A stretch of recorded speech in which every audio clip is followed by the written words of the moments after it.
मैत्रिणींनो, तुम्ही कटलेट तर खूप प्रकारचे खाल्ले असणार, पण आज मी तुमच्यासोबत अगदी क्रिस्पी बनणारा आलू कटलेटची रेसिपी घेऊन आलेली आहे. बनवायला अतिशय सोपं आहे. अचानक जर घरी पाहुणे येणार असेल तर त्यांच्यासाठी ही कटलेट तुम्ही बनवून सर्व करू शकता. अतिशय क्रिस्पी आणि एकदम कुरकुरीत हा नाश्ता लागतो.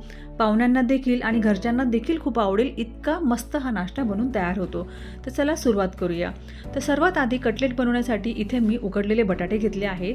तर साधारण 5 बटाटे घेतले आहे. जर 3 पाहुणे येणार असेल तर प्रत्येकी 3-3 असे कटलेट सर्व करू शकता, इतकी ही क्वांटिटी ठरते. तर याच्यामध्ये आता आपल्याला 2 ते 3 हिरव्या मिरच्या घालायच्या आहे. आपण बटाटे चांगले मॅश करून घेतले आहे.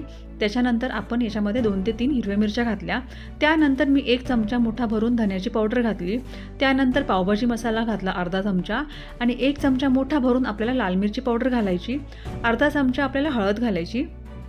साबूत जिरे घालायचे.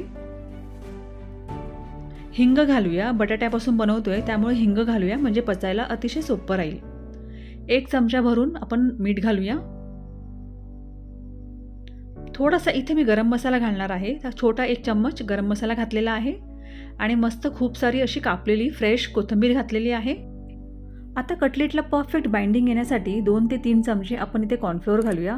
कॉर्नफ्लोअर घातल्यानंतर इथे मी 3 स्लाइसेस ब्रेडचे घेतले होते, ज्याला मी तुकडे करून मिक्सरमध्ये चांगले फिरवून घेतले आणि अशा पद्धतीने मी चुरा करून घेतलेला आहे. तुम्ही पाहू शकता.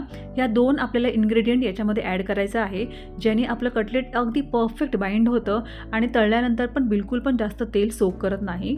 तर 3 चमचे आपण इथे कॉर्नफ्लोअर घातलं आणि 3 स्लाइसेस आपण ब्रेडचे मिक्सरमधून फिरून छानपैकी याच्यामध्ये चुरा घातला. आता जसं आपण पीठ मळतो त्या पद्धतीने सर्व व्यवस्थितपणे मिक्स करून घ्यायचं आणि गोळा तयार करून घ्यायचा.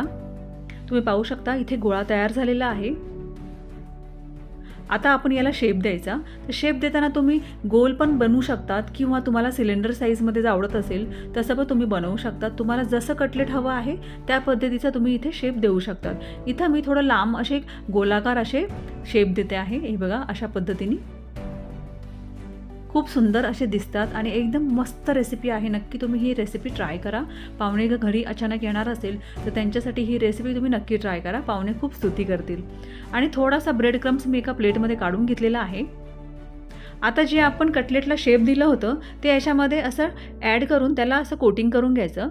हे बघा, अशा पद्धतीने त्याला कोटिंग करून घ्यायचं. ही पद्धत खूप इम्पॉर्टंट आहे. तळताना एकदम वरून असा क्रिस्पी लेअर याला येतो, त्यामुळे कटलेट खायला खूपच मजा येते. हे बघा, अशा पद्धतीने त्याला बाइंडिंग करून घ्यायचं व्यवस्थितपणे आणि गरम गरम तेलामध्ये आपल्याला याला सोडायचं आहे. तर प्रत्येक कटलेट असं मस्त ब्रेडमध्ये बाइंडिंग करून घ्यायचं, कोटिंग करून घ्यायचं आणि गरम तेलामध्ये सोडायचं. अतिशय क्रिस्पी हा कटलेट तयार होतो. तुम्ही एकदा तरी नक्की ट्राय करा, फारच तुम्हाला आवडणार आहे. तर सर्व कटलेट आपण फ्राय करून घेऊया. साधारण मीडियम फ्लेमवरती आपण याला फ्राय करून घेऊया. गॅस जास्त फास्ट ठेवायची नाही, नाहीतर वरचा जो कोटिंग आहे तो जळू शकतो. त्यामुळे मीडियम फ्लेमवरती मस्त याला क्रिस्पी होईपर्यंत, लाईट गोल्डन होईपर्यंत याला मस्त फ्राय करून घ्यायचं. 2 मिनटं मीडियम गॅसवरती मी फ्राय केले आहे. तुम्ही पाहू शकता कलर अतिशय सुरेख आणि अगदी सुंदर दिसत आहे. बघूनच तुम्हाला कळत असणार की कटलेट एकदम क्रिस्पी तयार झालेले आहे. एकदम झटपट बनणारा कटलेटची रेसिपी आज मैत्रिणींना तुमच्यासोबत शेअर केली आहे. जर रेसिपी आवडली असेल तर प्लीज चॅनलला सबस्क्राईब करा आणि तुमच्या मित्रमैत्रिणींमध्ये रेसिपी नक्की शेअर करा, म्हणजे त्यांना पण असा मस्त झटपट बनणारा कटलेट बनवता येईल. तर तुम्ही पाहू शकता एकदम परफेक्ट हा फ्राय झालेला आहे. असाच कलर ठेवायचा, जास्त डार्क बिलकुल पण करायचा नाही.